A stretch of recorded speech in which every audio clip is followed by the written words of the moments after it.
corporate innovation is time limited, and there's a sense of urgency to get results, but that it takes really 5 to 7 years of direct investment to get there. And you don't have 5 to 7 years. You have about an 18-month to 24-month clock. And here are a number of tricks that you could do to accelerate your development so you could start showing results immediately. What's up, everybody? Welcome back to Awesome Inc.'s podcast, where we highlight people pursuing their definition of, you guessed it, awesome. So buckle up and get ready for some more success story adventures and failures from Kentucky's tech and entrepreneur community. Welcome into this episode of Awesome Inc.'s podcast. I'm just so thrilled. I'm sitting down with somebody I truly admire, Jake, not from State Farm Miller in Louisville, Kentucky. Hello. And I'm with Miller. You are Jake Drake Miller. That's right. I'm with the one and only. She graces you with her presence, aka her voice in the podcast, Liz Brown Evans, who is now a fan of the show Survivor. That's for another time. Jake, fun fact, I love the show Survivor. Yeah, that can be our after hours episode. But we are going to come to you talking about innovation. Cool story is Jake Miller is one of our proud fellowship founders that we've had through our programming. I've gotten close with him on some of our summer retreat events. He's just a good guy, and I sincerely mean that. And Liz and Jake have been going back and forth, really finding out why corporate innovation is so important, why the mindset of innovators is so crucial. And again, Liz is going to have total dominion over the show. I'm just here to be her hype person and just let you guys know that you're in for a treat. So Liz. Did you just say hot person? I said hype person. You said hype person. Okay, I thought you were bragging about But yourself. single ladies out there, if you haven't seen Garrett, he is a hot hype man. Yeah. Well, hey, you said this wasn't on video, right? It's not on video. I'll be honest. Yeah. We're in an enclosed room. The AC's off for the recording purposes. It is hot in here. And so I'm wearing wool socks and a Henley, and it's pretty toasty. Liz is wearing a bougie Madewell sweater she got from somewhere. So the temperature in this room is actually rising. So your hot comment from my potential mess up is factual. As long as you don't start taking off layers on our Zoom call, oh gosh, I'll be okay. Wow, yeah, that's like an HR nightmare. Oh my gosh. Yeah. We'll tell our HR team, which is Keith McMahon, which is problematic. I'm Liz, guys. Thanks for having me back, Garrett. I keep manipulating him into letting me back on the show. She gives me chocolate. Duping him. I'm back on the show. Hopefully you guys know it by now. We're building Venture Labs, which is Awesome Inc.'s newest program. I say newest. We're 2 years into this thing, so I think we maybe deserve it's our seasoned program now. But we are taking our experience with entrepreneurs, applying it to the corporate space. There may be no better person that exemplifies both of those than Jake Miller, Jake not from State Farm Miller, who we are having on the show today. So we're excited to chat with him. I have to give my shameless plug. How many newsletters does everyone subscribe to every day? Probably not that many, because we all get enough emails. I'm just asking you to give me a shot every 2 weeks to show up in your email box. And I promise I will make you laugh. And I promise that I will help you with your career. And I promise that I will help you geek out on corporate innovation. You can hold me to those three. And if you don't like them, you can unsubscribe. www.awesomeinc.org/Venture Labs. I never can remember if it's / or /. Yeah, that's fair. So if one of them doesn't work, try the other one. Cool. I trust you guys. So anyway. Back on task. Jake, we're excited to have you here. I think Garrett might have mentioned we've had you on the show before. If you need to run back to that episode. January 14th. 2020. Here's a little bit of a teaser about Jake if you have not listened to that episode. So Jake spent nearly 15 years, we're going to say nearly 15, building his career in innovation within the healthcare space. Close enough. And in retail health. He has one of our, as I mentioned, favorite combinations, which is experience in both corporate America, but now in the startup world. He is now running and growing Toggle Health, which is his baby, his startup. But today we're going to focus a little bit more on his experience in corporate America, in corporate innovation. So Jake, I'm going to pass it off to you. Please say it better than we did. Tell us about yourself better than I did. I started off working for a startup, and then I transitioned over to corporate America after getting my MBA. I wanted to figure out how to run businesses better. And so one of the very first jobs I got was working for Target Corporation, developing retail clinics for them, which back in 2006 now, was cutting edge. Like these clinics in a store just sounded crazy. And Minute Clinic Minute Clinic had just opened at that point, if you guys are familiar with that brand. And they had got acquired by CVS Health. And CVS, Target decided that they didn't want CVS drugstore in their stores at that time. It's funny because they've since sold their pharmacies to CVS. Now, my pharmacy is CVS in a Target. Yeah. They didn't want them in there, though, at the time. So they had these holes in the wall. They had 12 holes in the wall where they used to have Minute Clinics. And so they decided they were going to create a team to build their own clinics, Target clinics. And I was the second employee brought on board to do that, this internal innovation. And it was pretty incredible. We grew it from 0 up to 32 clinics in 2 different states before I got promoted over to be one of 6 people running the 1,600 pharmacies. It was the 8th or 9th largest retail pharmacy at the time. And I was constantly trying to do these cool, innovative things, but entrepreneurship is really hard. I don't think a lot of people give enough credence because there's this massive bureaucracy to make these large organizations work.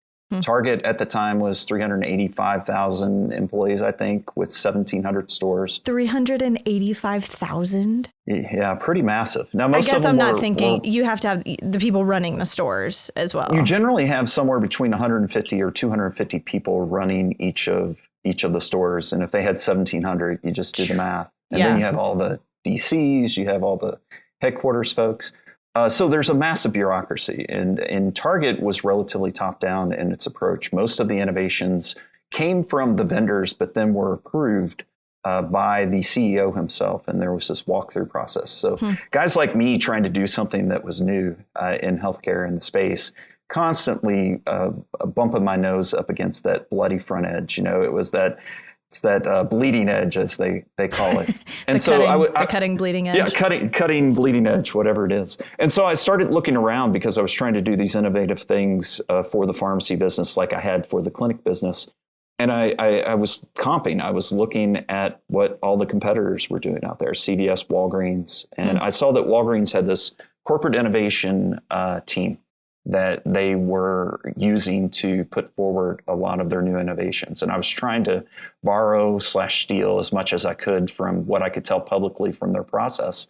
And ultimately, I got to know the team, and then I got recruited to come over to their team and came on board to turn around their 400-something retail clinics by introducing new services. But you were just originally calling them to learn from them, find best practices. In retail, they do this thing called comp shopping, where you actually go and you walk the store, or you go you literally go shopping. Right. And so I was doing as much comp shopping as possible. I was visiting locations. I was listening to their speakers. I was just trying to learn as much as possible, partially to justify to the bureaucracy at Target that some of these needed changes should be done. And so I got to know them really well. And I'm like, man, these folks seem to be doing it right. This corporate innovation team at Walgreens, they had carved out a team of roughly 100 people out of this 112-year-old, at the time, bureaucratic company that was opening up a new store every 17 hours. And if you can imagine what kind of... Not even once a day, every 17 hours. Yeah, and they had over 300,000 employees. So they had close to 8,000 locations, 7,000 something locations at the time. They were opening up a new store every 17 hours. And anything that was aberrant, anything that was different from opening up those new stores, the entire culture of the organization would just kill. So new ideas did not get to see the light of day. And the senior executives, the CEO level, they realized that there's only so many new stores we can open, so much white space at what they referred to as Main and Main, which was their strategy. They were going to be at Main Street and Main downtown in every single place in the United States. But they're running out of white space to build. And so they're like, okay, we got to get our same store sales up. In order to do that, we have to start innovating. And so they knew the old playbook was getting ready to run out in a year or two. And so they created this team of 100 plus people. They carved out the space to where new ideas could have enough time to get mature enough that they may be able to be transferred to the main organization, and then leverage the massive distribution of that retailer to make a lot more money. So my job was to come in and look at all the new ideas and figure out which ones would work the best and figure out the best way to move them forward. And either it was creating new products, new services, figuring out how to take other parts and pieces of the company and put them together in new and different ways. But that was my gig, and it was my dream job for a number of years until ultimately they went through this massive merger with this group called Boots Alliance out of Europe, and they ended up killing the entire innovation team because it was not core to pharmacy distribution, and that's the strategy they were going to. So, okay, that's interesting. Let me back up pre-acquisition though. So you're at Target, which I'm going to make some broad statements. They may or may not be true, but Target is trying to launch their own clinics, somehow fearful of an M&A with CVS or of some sort. And they just know CVS, because they had acquired MinuteClinic, was going big into this area, and they needed to do something. So then you transfer to Walgreens, and this is not pitting one against each other, but what you obviously left Target to go to Walgreens, going from one corporate side to another. What were some of the differences of what were they doing well, doing poorly, maybe either of them? And both are fantastic organizations. Sure. Target, and here's one of the big differences in retail and organizations in general. It's how decisions are made. Are you more of a centralized decision maker, or are you a distributed decision maker? Target was very much a centralized decision maker. And because of that, they had high standardization across all their stores. You walk into one store, it would look a lot like the other in a totally different city with different surrounding populace. You always get hit by that kind of popcorn smell as you go in. There's not much signage. They don't have a lot of in-aisle display. It's a very clean look, very highly stylized. Then you go to Walgreens, and there was a saying at one time, I'm trying to remember what it was, but stack it high and watch it fly, I think was the term. Because the store managers, if they got merchandise in, they would just pile it on the shelves, and it would work for them. They had these really high gondolas, which are the shelving units, and they would just stack it higher, and somehow they would sell. And if there was a winter storm, the managers could suddenly put out the hats and the scarves instead of the flip-flops that they were supposed to put out, which Target, the stores didn't have as much localized ability to do that. So you saw a different level of innovation at both corporations because of the decision making. Outside of that, there was also a structure at Walgreens, because they had this realization early on from the senior leadership that they needed to carve out the space. So they created a corporate innovation team, and then we started creating processes which were pretty much like habits that we could follow to crank out these innovations. And at the time, Target did not have that. And so going to this new place, it was how I thought it needed to be done to be more successful, to where you didn't have to just have somebody heroic inside the organization making it happen. There was an infrastructure and a place and things to facilitate. There was budget, senior support. So it was all the stuff that you needed to make this stuff happen in a big bureaucracy like these retailers were.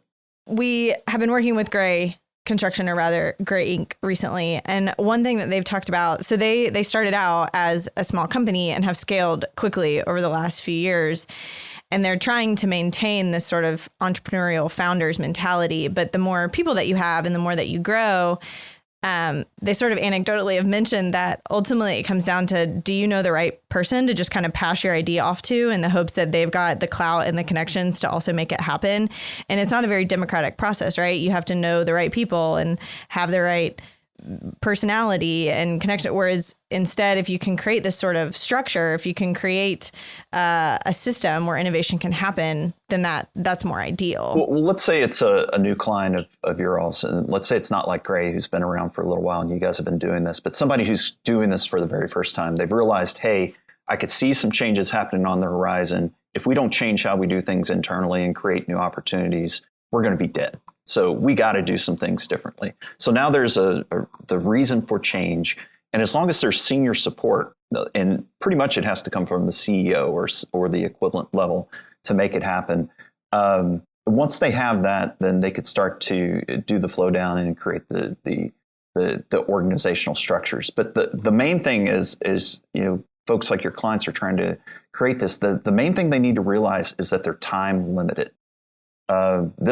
Any organization has its bureaucracy. It has its antibodies that kick in when something new or different comes around. And you generally, if you're creating a new innovation structure, you have about 18 to 24 months to prove your worth, or else the other folks in other functions who you're siphoning resources away from will start to poo-poo you. There'll be a lot of politics. There'll be backstabbing, like even in the nicest organizations, it's just how humans work. So you're time limited. So one of the main things you have to do as you're starting to look at your process is realize that, okay, innovations take about 5, 7, 10 years to really take root, the big ones that make a difference. You don't have 5 to 7 years. You got 2 max. So you better get going and figure out a couple tricks to hack the system. And there are a couple of them that worked really well for us. And I borrowed these ideas from like Shell Company and a few others that have really strong corporate innovation functions. But one of the easiest to do is to take dust-offs. So these are things that got put on the shelf either because they were developed and brought out at the wrong time, or they were sidelined because of other priorities, or it's been the pet project of this one guy in operations, but he never had support.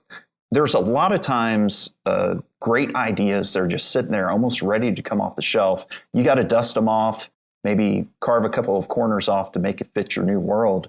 But there's an opportunity for you to take these out and get them implemented relatively quickly, as long as they're good ideas. And then another one that works really well are mashups. So you take 2 different things that have worked well before, you put them together in new or different ways, and suddenly they're a new type of innovation. I always like to say it's kind of like putting chocolate and peanut butter together, and suddenly you have a Reese's cup. And you could take that out to the world and sell it as a Reese's cup, and now you have that type of innovation that moves relatively quickly. Another one that works super well is just to borrow from other industries. So it's something that the automotive industry has done forever, and now you're able to bring it into the healthcare industry for the very first time. And this thing's been done forever, so it's relatively robust. It's, from a technical perspective, low risk. And the only risk that you're taking on now is you're moving it to a new industry. So you're able to move super fast. And then the one that I really like, and this goes back to your structure, is creating a portfolio approach. There's really 3 different types of innovations that corporations look at. And I'm borrowing this from a Harvard Business Review article. There's core innovations. And people invest about 70% of their time in core innovations. And these are the innovations. This is like, we're going to be a little cheaper. We're going to be brighter. We're going to be smarter. If you think about beverages, this would be Coke coming out with vanilla Coke or Diet Coke or things along those lines. So those are all the They're really close to what you currently do. They're close to the core. And then you have the core adjacent ones. And these are the ones, like I was mentioning earlier, that are new to you, but not new to the world. And people invest probably about 20% of the resources in these guys. And then finally, you have the transformational ideas. These are the crazy ones. These things are brand new to the world. They haven't really been done before.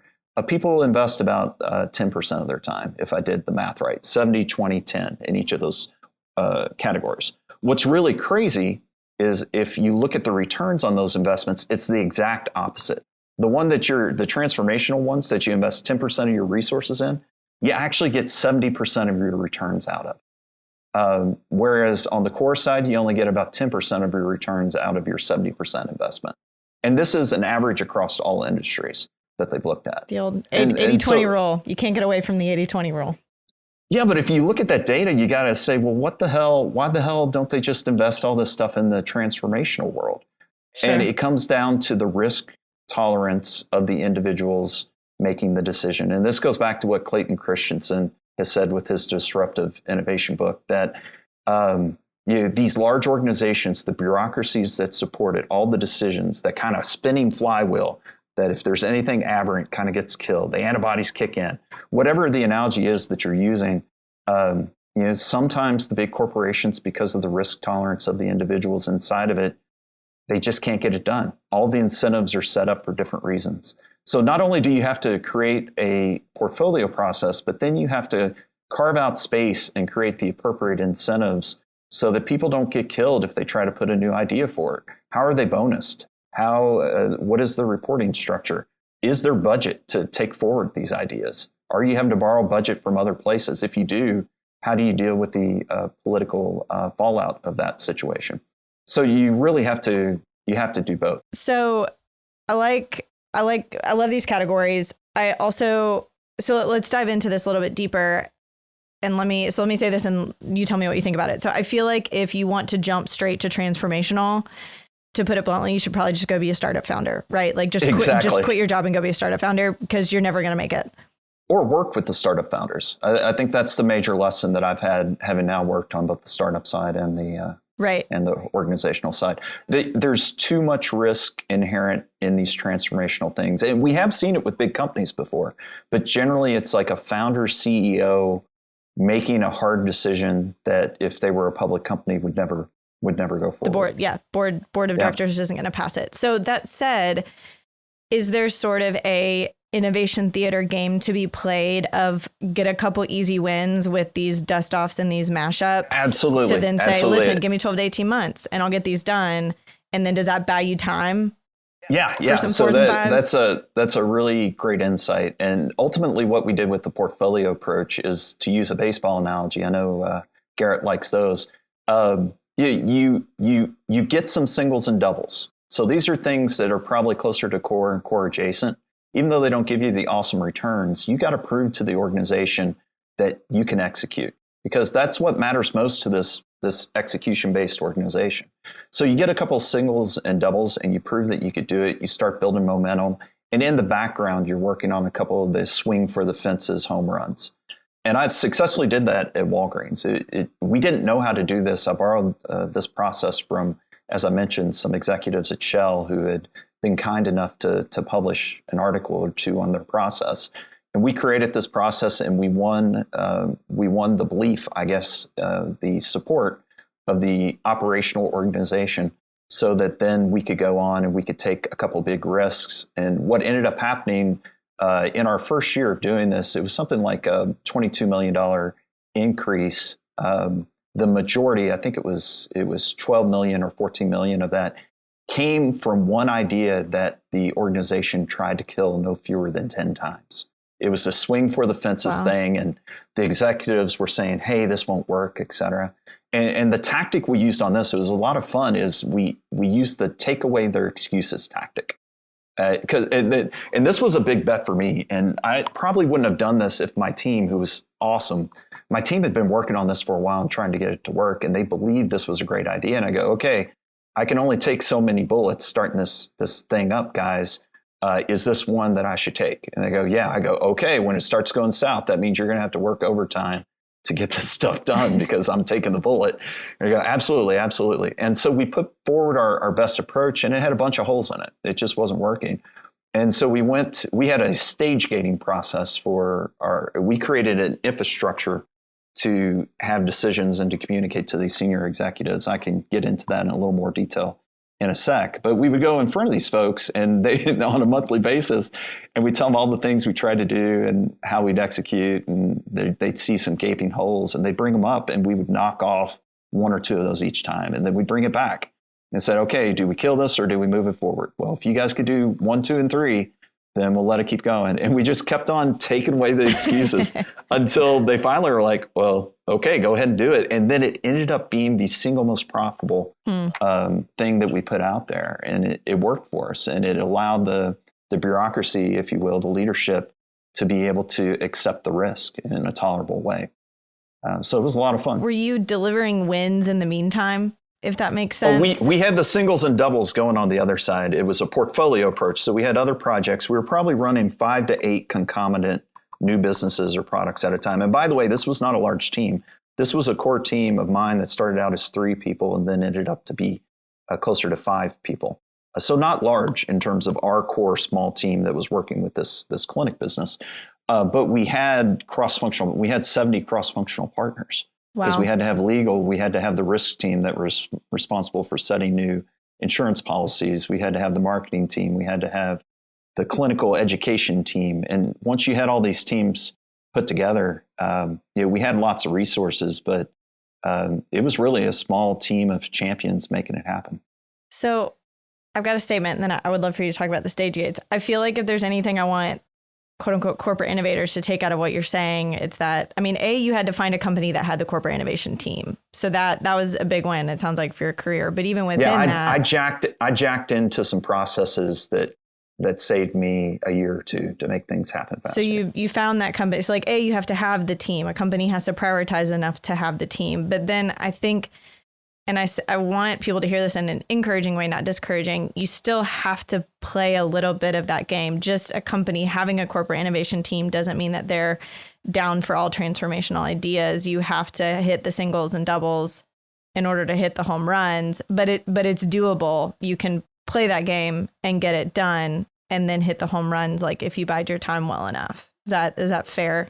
Yeah, and one thing that kills corporate innovation, a lot of people don't get this, is that the corporate innovation guys and gals, they many times take the fun stuff away from operations. So the operations guys, if it's a dust off, they've had these little pet projects on the side, and they're like, this is the fun thing. This could be new and exciting. They would love to do that, and then you take it from them. and then corporate innovation functions create it, and they centralize all this, and so they're left with all the boring stuff that won't get them recognized in the organization.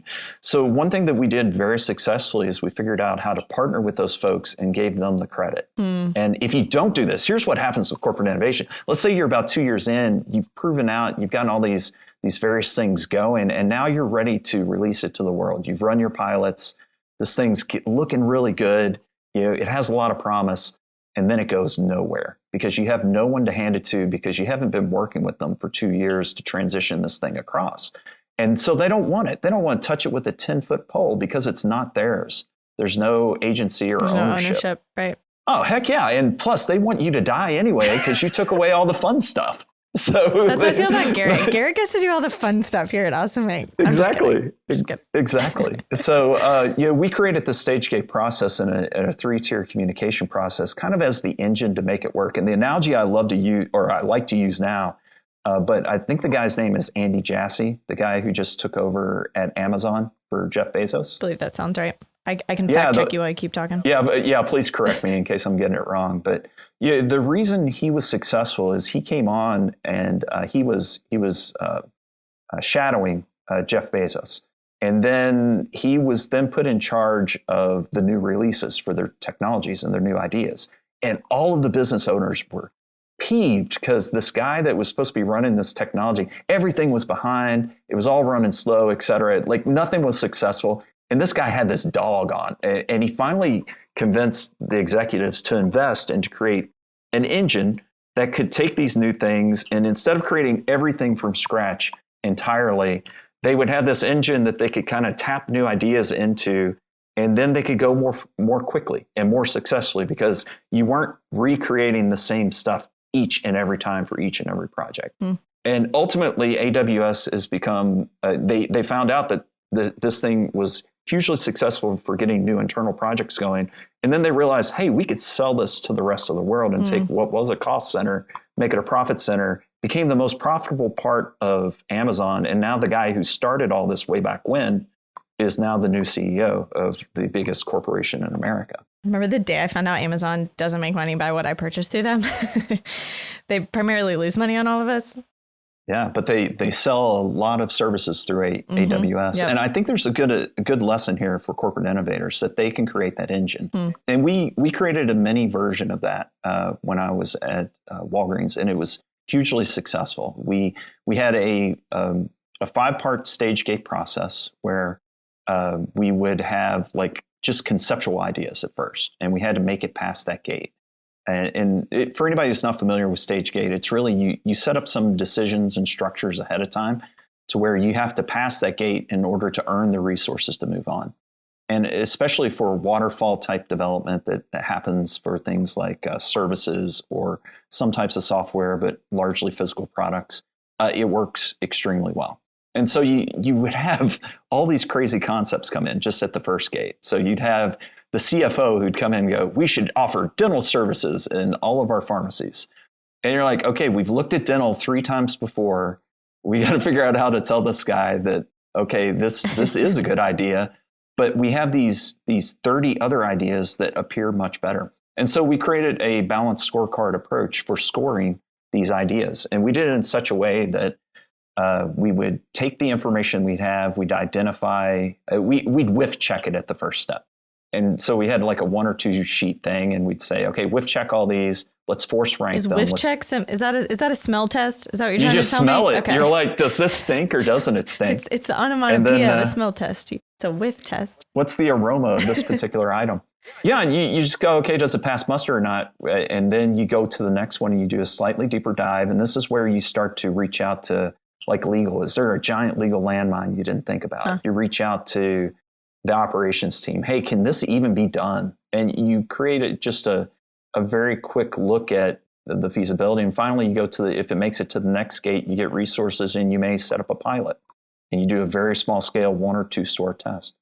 And if you do that right, you can successfully learn a ton of stuff. And so we would do that. And then in order to facilitate that process, we had a 3-part communication hierarchy that we used. At the very top, you had the project sponsors. These are the ones that would say, okay, we're going to see if this thing said, these are the executives. This is the steering committee level. And we would have monthly meetings with them. And we would have readouts, and that's where we would talk about red, yellow, green. Are we red, yellow, green on this stuff? Are we good to go? Do we need your help? Do we need resources? We would transparently talk about each of the projects. And then at the middle level, and this was the level that kind of held everything together, these are the functional leaders. So for instance, most recently in Humana, I forget how many cross-functional leaders. It was something like 20 or 30 different leaders for all the cross-functional areas that had to be touched when I was opening a new clinic business. And so those are the folks that you really need involved because they have the individual team resources at the 3rd level. And these are the folks who are actually doing the work. They're the ones that are going, if you need coding done, they're doing the coding. If you need design work, they're doing design. So you really need those 3 levels. The most important one, though, was that middle level. And we would have weekly, sometimes bi-weekly meetings with those folks. And we had a rule. It was you have to have your butt in the seat rule because these guys have a ton of other things to do. It's like, okay, we need butts in seats. Yep. And we actually, one of the things that made us most successful at Walgreens, it was crazy. They started a new execution-based tool that I think was called 4DX. And they were creating this, and we had to create charts of leading and lagging indicators. And we had to put them on our wall and share it with everyone. And we decided that our biggest leading indicator of whether or not we'd have success was engagement, and we measured butts and seats. Did they show up for the meeting and were they prepared? And we would show that to everybody. Anybody who showed up red a couple weeks in a row, the senior executives would see it.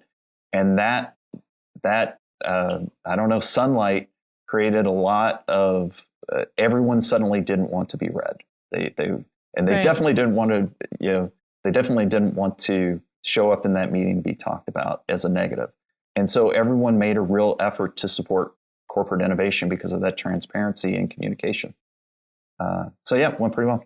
It's such a great example of how the team component has to be there. The dynamic, the support, you cannot corporate innovate on your own in a silo, like you said, because A, you'll piss everyone off, and B, you'll miss things. You'll miss what is actually required to make ideas happen. And I think a lot of the companies we talk to, that the confusion is around how do we form teams around ideas. And I think you're giving just such really practical advice on it's not just even, some of it is personality. You need the right personalities, but you need the right expertise in the room. You've got to have marketing, you've got to have the coders, you've got to have the merchandisers, you've got to have people who know what it will look like on the floor and if it's actually going to be adopted by consumers.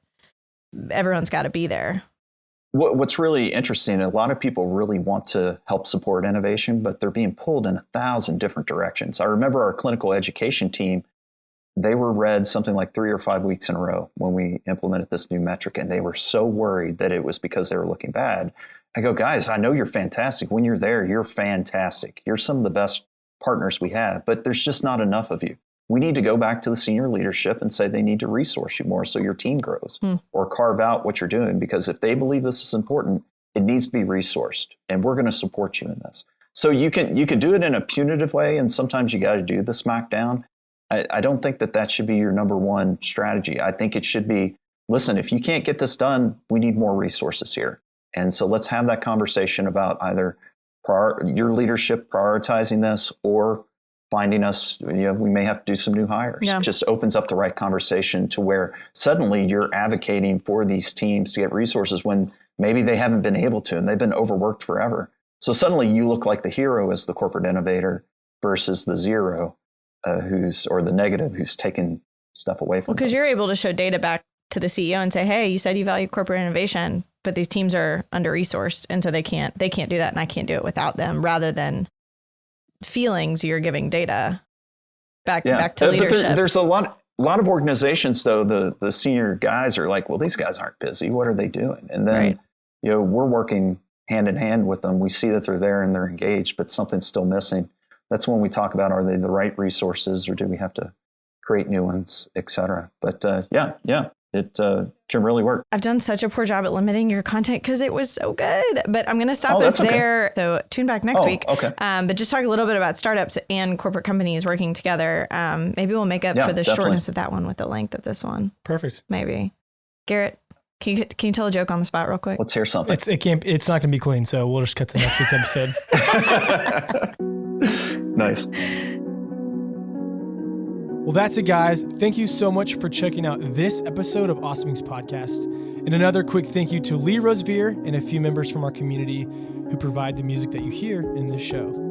Lastly, give us a follow on Instagram, Facebook, all that jazz. Or even better, come on down to our space. Come be a part of our community and get plugged in, and let's start something awesome together. You guys rock. We'll see you next time.